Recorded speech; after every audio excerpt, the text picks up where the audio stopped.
Channel खे subscribe ज़रूरु कंदा ऐं बेल आइकन जो बटन ज़रूरु दॿाईंदा। हज़रत शाह अब्दुल लतीफ़ भिटाई ते ॻाल्हाइणु सवलो बि ॾाढो आहे ऐं ॾुखियो बि ॾाढो आहे।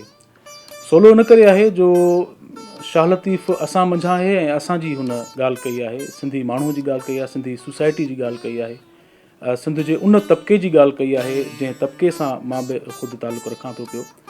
पर ॾुखियो इन करे आहे जो लतीफ़ जो कलाम तहदार आहे, घणरुखो आहे, गहरो आहे ऐं मां त ईअं सम्झंदो आहियां त शाह लतीफ़ जो जेको कलाम आहे या उनजी शाइरी आहे उहा सागर जहिड़ी उन में गहराई आहे, गहराई आहे ऐं उन ताईं पहुचणु, उन जे पाताल ताईं पहुचणु इहो ॾाढो मुश्किल। लतीफ़ साईं पाण पंहिंजे हिकिड़े बेत में चयो आहे त एगत गवासन जीअं समुंड सुझाऊं, पेही मंझि पाताल में माणिक मेड़ियाऊं, आणे ॾिनाऊं हीरो लाल हथनि से। त भिटाई जे कलाम ताईं पहुचणु, भिटाई जे फ़िक्र ताईं पहुचणु ऐं भिटाई जे उन समुंड जे गहरे फ़लसफ़े ताईं पहुचणु ऐं उन जे पाताल ताईं पहुचण सां यकीनन माना जा, मफ़हूम जा, फ़िक्र जा मोती इंसान खे हथु लॻनि था पिया। कंहिं बि सिंधी माण्हू खां जेकॾहिं असां पुछंदासीं त सिंध जो अज़ीम शाइर केरु आहे त हू फ़ौरन शाह अब्दुल लतीफ़ भिटाईअ जो नालो खणंदो, छो त मक़ामी सतह ते या जंहिं मिटी मां भिटाई जनमु वरितो आहे, जंहिं धरतीअ सां हुनजो तालुक़ु आहे, जंहिं समाज जी हुन ॻाल्हि कई आहे, जिन माण्हुनि जे ॾुखनि सुखनि जी हुन ॻाल्हि कई आहे, उन्हनि माण्हुनि वटि भिटाई जे लाइ जेके टे हिकिड़ा उन जा हवाला आहिनि उन जे सुञाणप जा। हिकिड़ो हवालो इहो आहे त शाह लतीफ़ हिकु सैयद आहे ऐं ॿियो सिंधी माण्हू वटि जेको शाह लतीफ़ जो हवालो आहे उहो आहे त शाह लतीफ़ हिकिड़ो सूफ़ी आहे। टियों जेको हिकिड़ो तबिको आहे उहो लतीफ़ खे हिकु शाइर तौरु मञे थो पियो ऐं उनजी अज़मत खे बि इन करे मञे थो त हू शाइर आहे। ऐं हिकु शाइर वारी सुञाणप खे असां जॾहिं लतीफ़ वारी खे ॾिसूं था त उन में ख़ुदि जेके आहिनि भिटाई एॾो घणरुखो, एॾो तहदार ऐं एॾो गहरो आहे जो भिटाई जे शेरी या फ़नी जेके या अदबी ख़ूबियूं आहिनि उहे हिकिड़े पासे आहिनि त लतीफ़ जो फ़िक्र, लतीफ़ जो फ़लसफ़ो, लतीफ़ जो अहसासु, लतीफ़ जो इदराक, हुनजो तख़युल ऐं तफ़कुर जेको आहे उहो ॿिए पासे बीठो आहे। त उन मंझां हक़ीक़त में असां उन लतीफ़ खे ॻोल्हे सघंदासीं जंहिं लतीफ़ लाइ असां चऊं था त हू अज़ीम शाइर आहे।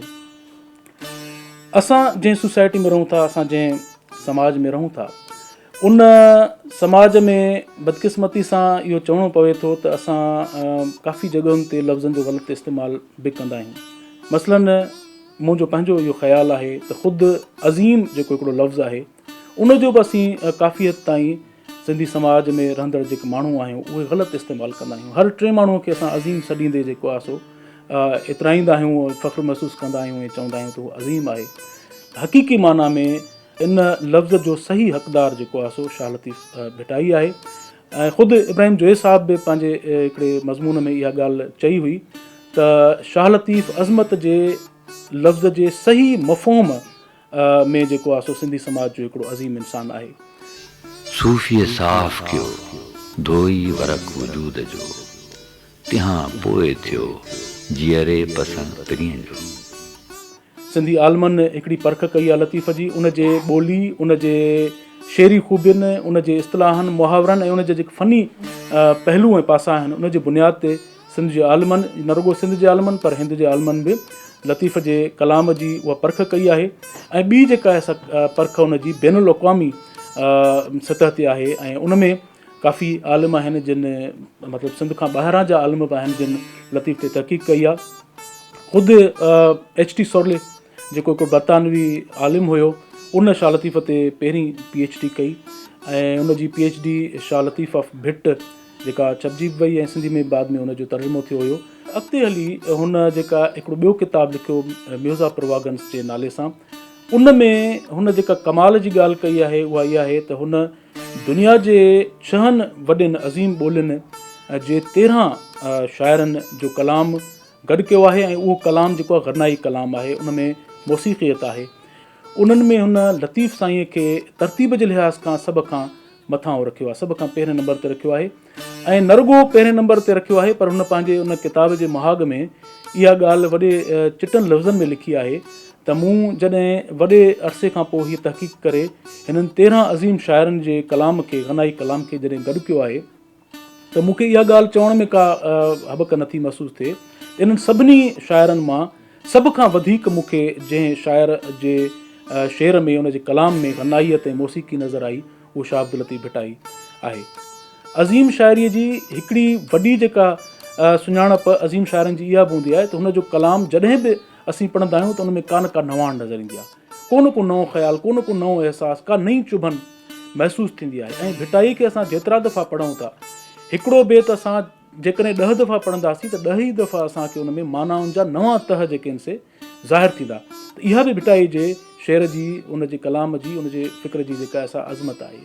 मां हिकिड़ी ॻाल्हि ॿी हिते ज़रूरु चवणु चाहींदुसि त शाह अब्दुल लतीफ़ भिटाई जे कलाम में उन जे रिसाले में असां ॾिसूं था त मुख़्तलिफ़ असांखे किरदार नज़र अचनि था पिया।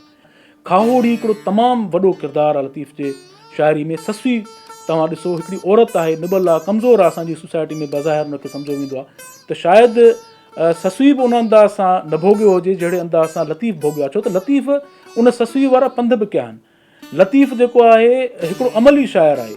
लतीफ़ कंहिं ड्राइंग रूम में वेही शाइरी कोन कई। लतीफ़ जी ज़िंदगीअ जो वॾो अरसो जेको आहे उहो सफ़रनि में गुज़रियो, तकलीफ़ुनि में गुज़रियो। उहे पंध जेके आहिनि से हुन कया जेके हुन जे किरदारनि पंध कया आहिनि। त लतीफ़ जेको आहे सॼी सिंध जा जेके बि तबई भाङा आहिनि उन्हनि सभिनी तबई भाङनि में लतीफ़ वियो आहे ऐं उतां जी ॿोली इस्तेमालु कई अथई। जेकॾहिं सामूंडी पट्टी ते डेल्टा ते लतीफ़ वञे थो पियो ऐं वणजारे जे वननि जी उहा ज़ुबानी हू शाइरी करे थो पियो सामूंडी में, त उहा ॿोली आहे, उहे इस्तिलाह आहिनि, उहे घाड़ेटा आहिनि सभई। ऐं अहिड़ी तरह सां जेकॾहिं कोहिस्तान में वञे थो त ॿोली उहा आहे, थर में वञे थो त उहा ॿोली आहे। त असांखे लतीफ़ तॾहिं सम्झ में ईंदो जॾहिं असां सिंध में ॻाल्हाई वेंदड़ जेका ॿोली आहे उन जे सभिनी लहजनि खे, सभिनी लफ़्ज़नि खे असां सही नमूने सां सम्झंदासीं, परखींदासीं ऐं परूड़ींदासीं।